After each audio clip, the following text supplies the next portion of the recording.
Alrighty, so wow, what a game this is. And it's hard to believe that we still have the Western Conference final that is going to be following up in less than an hour. And, no pressure, LAFC and the Houston Dynamo, in terms of trying to produce a good game. Because after this game that we saw, I mean, everybody's going to be talking about this game by the end of tonight, unless if we see some crazy MLS After Dark magic in the Western Conference Final 2 between LAFC versus the Houston Dynamo, because this Hell is Real Derby definitely live up to its expectation. Though I will say that if there is a very simple way to summarize what we saw in this game between the two Ohio teams, it happened again for Cincinnati. This was pretty much a reminiscent to what we saw in the U.S. Open Cup semifinal when Cincinnati had a 2-0 lead against Inter Miami and just absolutely went to meltdown mode in the second half, give up those two goals and then lose into the PK shootout. And in this one, they didn't even had to wait until the PK shootout to lose. They lose this one in extra time, despite the fact that they were 2-0 up in this game. Though I will say that when you look at the bounce play, Columbus deserved to win this game. They were by far the better team in this one. But early on in the first half, the first shot of the game did see Cucho hit a weak shot straight to Saotano. Unsurprisingly, Columbus had most of the possession because, that's Columbus DNA. I mean, that's Nazi ball in a nutshell. They're going to be a team that's going to dictate the play, no matter if they're playing at home or on the road or in a hostile environment like what we saw in this one at TKL Stadium. And that, Cincinnati, knowing that they are going to know that Columbus is going to have more of the possession, and they're also very dangerous on the transition. They're looking to sit back and counter in this one. And one thing I've said in the preview that was a key point coming into this is the turnover for the Columbus crew. They have to watch out for those turnover because, if you turn the ball over against the Cincinnati team, yeah, bad things going to happen.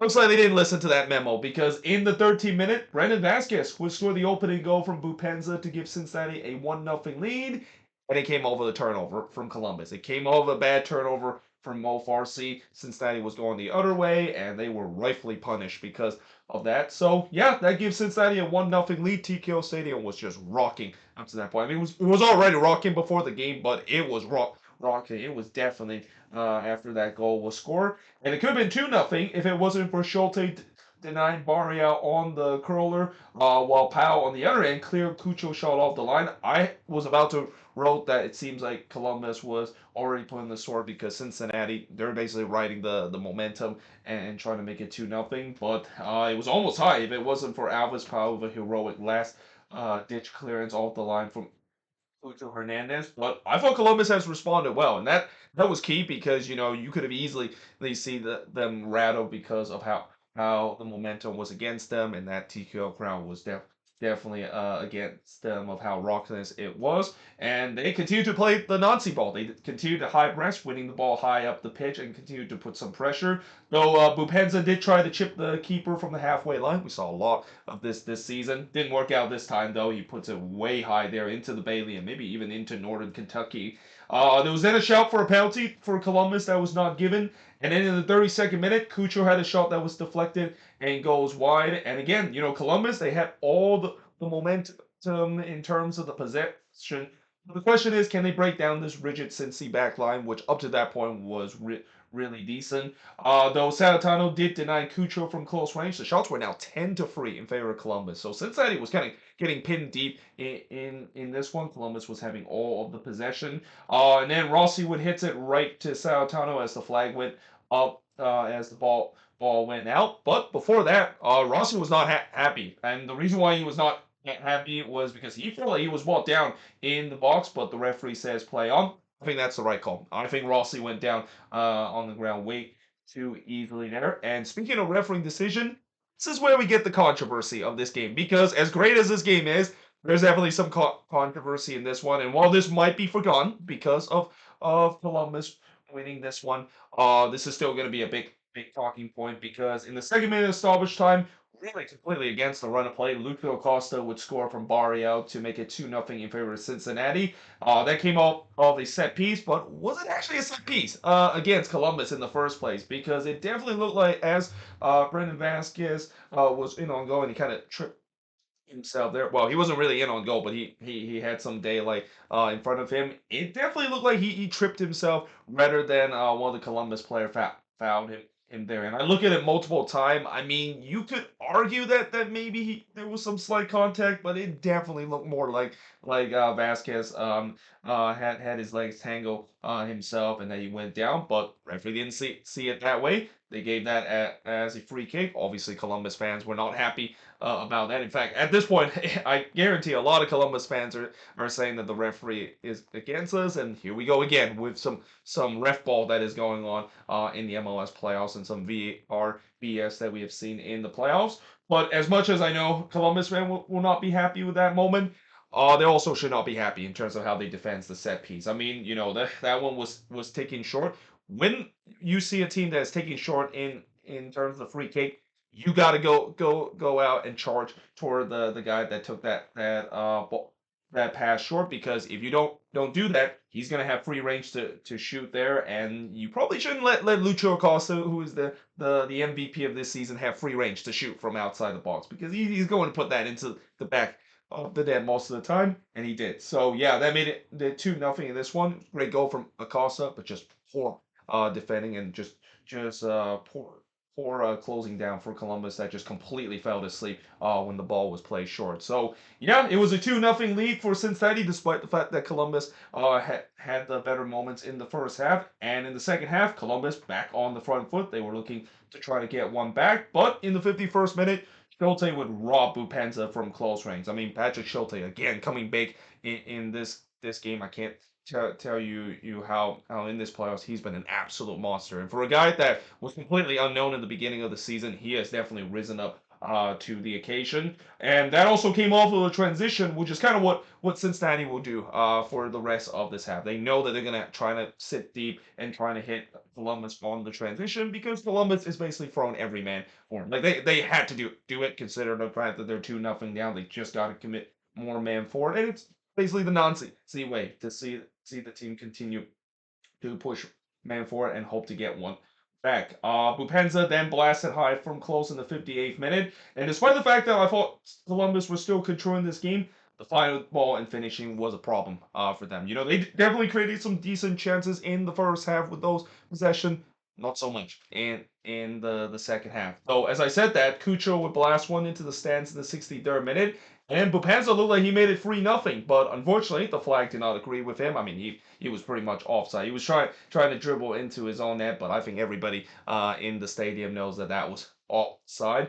And then 2 minutes later, he would put the ball into the back of the net. The problem was he handballed that one. So yeah, when the ball hits your hand and that one should go into the back of the net, that's never going to count, no matter if your hand is in a unnatural or natural position. I mean, we're not going to see the hand of God that is going to happen in the Hell's Rio Derby, especially in the day of age of VAR. So yeah, that goal was chopped up. It was still 2-0.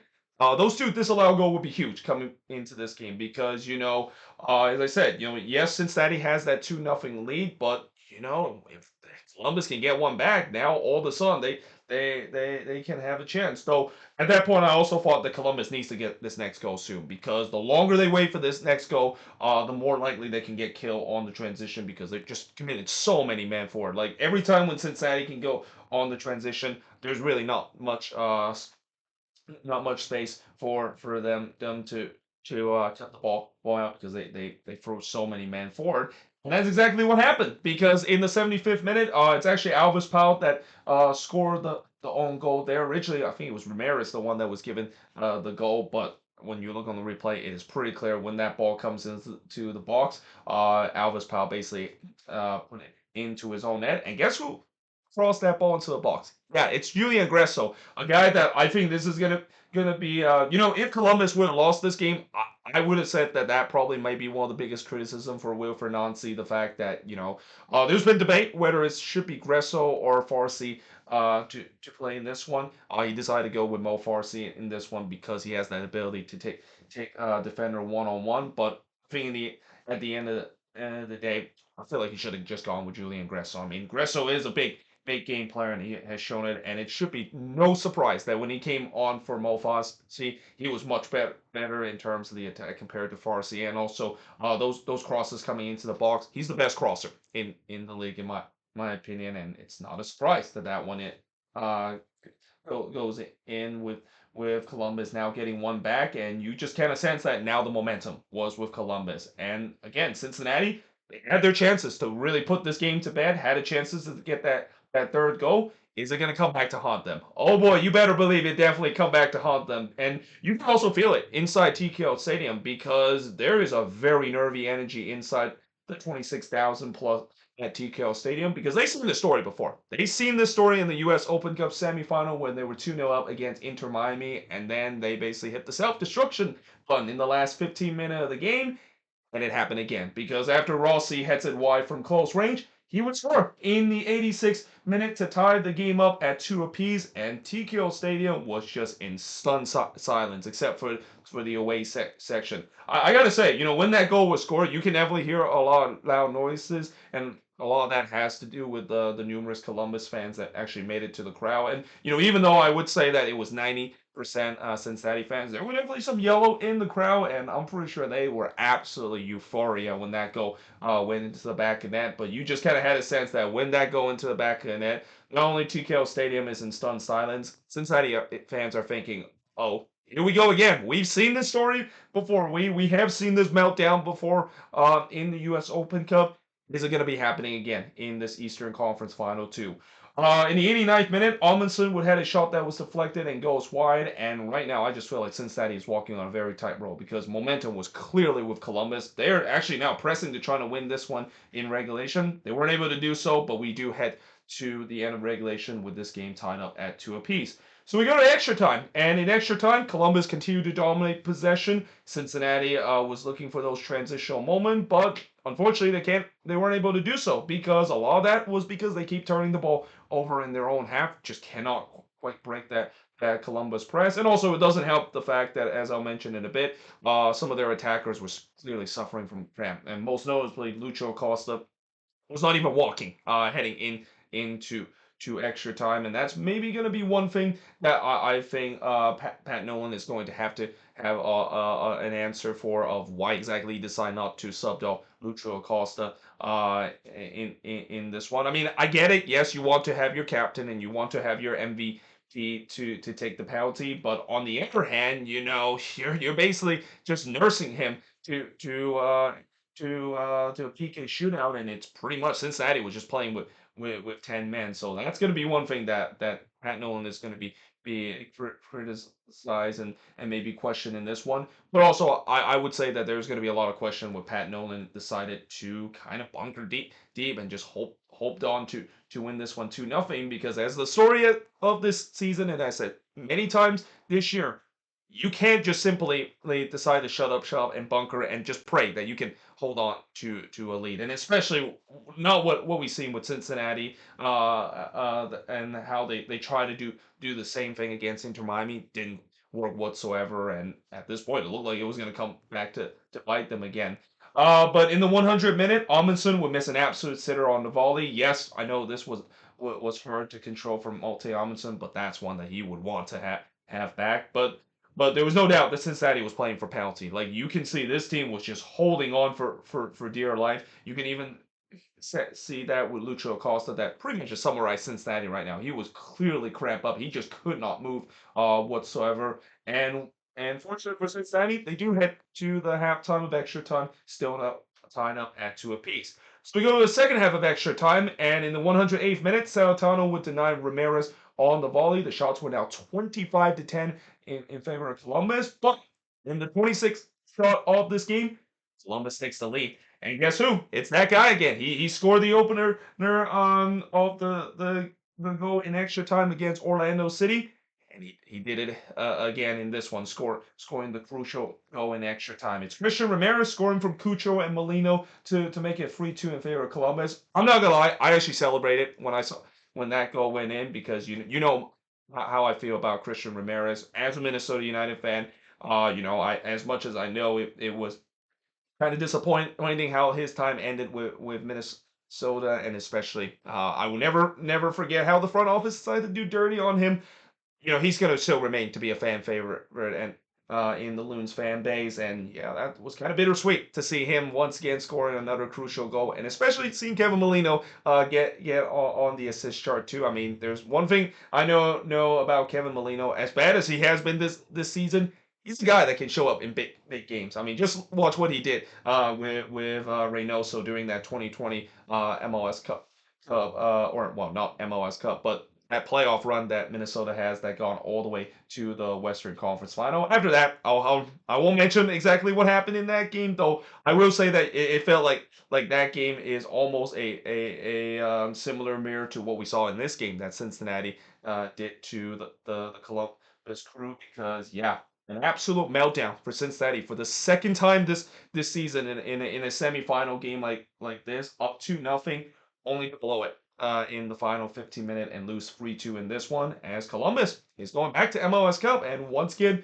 will be hosting MLS Cup for the first time since 2020 in that COVID shortened season. The shots in this one clearly it shows Columbus deserved the win. 26 shots committed, just 11 that Cincinnati has. 8 shots on goal for the 6 that Cincinnati has. 3 shots off target for the 6 that Columbus had. 12 shots that was blocked for the 2 that Cincinnati has. And possession-wise, 63% possession compared to 37% possession that FC Cincinnati has in this game. And like I said, for Columbus, they were the better team in this one. But that being said, when you're the better team, it doesn't always mean that you, of course, would win it.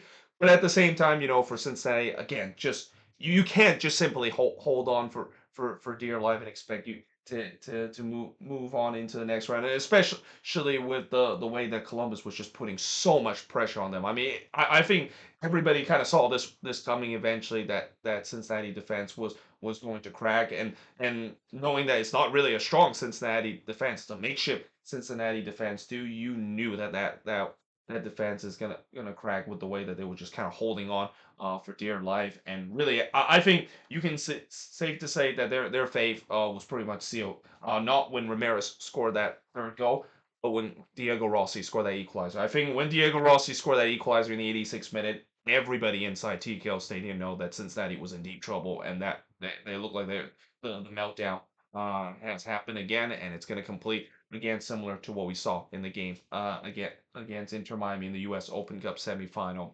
But let me know in the comments below. What do you think of this one? And again, congratulations to the Columbus Crew making to MLS Cup, and now they have the enjoyment of finally breathe, because I'm pretty sure Columbus fans were shouting at the TV for the whole game, being frustrated of how their team weren't able to break through. But they now can relax, because now they're gonna see the winner of LAFC versus the Houston Dynamo and see who exactly they're gonna be facing in that MLS Cup final that's going to be happening next week at Lower.com Field. But yeah, hope you guys enjoyed this video. If you do, make sure you guys leave a like, smash the subscribe button. As always, let me know in the comments below what do you think of this game. And yeah, hope you guys enjoyed this video, and I will see you guys next time.